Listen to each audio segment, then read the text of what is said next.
اور ہر سوال کا جواب دینا بھی ضروری نہیں ہوتا۔ بعض لوگ ہم سے سوال کرتے ہیں اور اس طرح سوال کرتے ہیں کہ اس کا جواب دینا لازمی سمجھتے ہیں کہ مجھے جواب ضرور دے دیجئے۔ تو ضروری بات سمجھیے وہ یہ کہ ہر سوال کا جواب دینا بھی لازم نہیں ہوتا اور ہر سوال کا جواب صحیح بھی نہیں ہوتا۔ تو انسان کو خود چاہیے کہ جب بھی کسی سے سوال کرے تو ایسا سوال کرے کہ جس میں اس کا اپنا بھی نقصان نہ ہو اور جواب دینے والا کا بھی نقصان نہ ہو، اور اسی طرح جواب دینے والے کو بھی یہ چاہیے کہ اس طریقے سے جواب دے کہ اس میں خود بھی نقصان نہ اٹھانا پڑے اور سائل کا بھی نقصان نہ ہو۔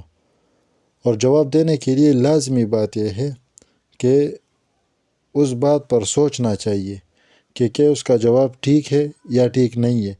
اگر اس میں جواب دینے والے کا خود ہی نقصان ہو تو پھر بھی جواب نہیں دینا چاہیے، اگر سائل کا نقصان ہو تو اس کو بھی جواب نہیں دینا چاہیے۔ تو اس کے بارے میں آپ کو بہت ہی خوبصورت واقعہ سناتا ہوں۔ وہ یہ کہ عتبہ بن ربیعہ نے آپ صلی اللہ علیہ وسلم سے پوچھا، تم بہتر ہو یا عبد المطلب؟ اگر تم سمجھتے ہو کہ وہ تم سے بہتر تھے تو وہ بھی انہی بتوں کی عبادت کرتے تھے جن کی تم برائیاں کرتے ہو، اور اگر تمہارا خیال ہے کہ تم ان سے بہتر ہو تو تم بولو، ہم سنتے ہیں۔ ابھی عتبہ بن ربیعہ نے ایسا سوال کیا کہ اس کا جواب دینا بھی بہت زیادہ مضر تھا اور جواب نہ دینا بھی مضر تھا۔ تو اس دوران نبی کریم صلی اللہ علیہ وسلم نے خاموشی اختیار کی۔ حدیث میں آتا ہے فسکت رسول اللہ صلی اللہ علیہ وسلم، یعنی نبی کریم صلی اللہ علیہ وسلم خاموش رہے۔ یہ ایک خطرناک سوال تھا جو عرب کے ایک جہاندید و تجربہ کار بوڑھے نے سوچ سمجھ کر کیا تھا۔ ایسا وقت کسی بھی داعی کے لیے خصوصاً دعوت کے ابتدائی مراحل میں بہت ہی خطرناک ہوتا ہے۔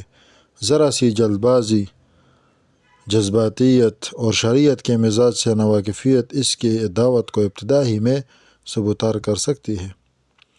آپ سوچیں اگر رسول اللہ صلی اللہ علیہ وسلم اس سوال کا واضح جواب دے دیتے اور فرما دیتے کہ میں عبد المطلب سے بہتر ہوں، تو اس ابتدائی مرحلے میں آپ صلی اللہ علیہ وسلم کے اپنے خاندان کے وہ لوگ ہی آپ کے مخالف ہو جاتے جو اس وقت آپ کی پشت پر کھڑے ہوئے تھے اور جن کی وجہ سے کفار آپ کو نہ چاہتے ہوئے بھی برداشت کر رہے تھے۔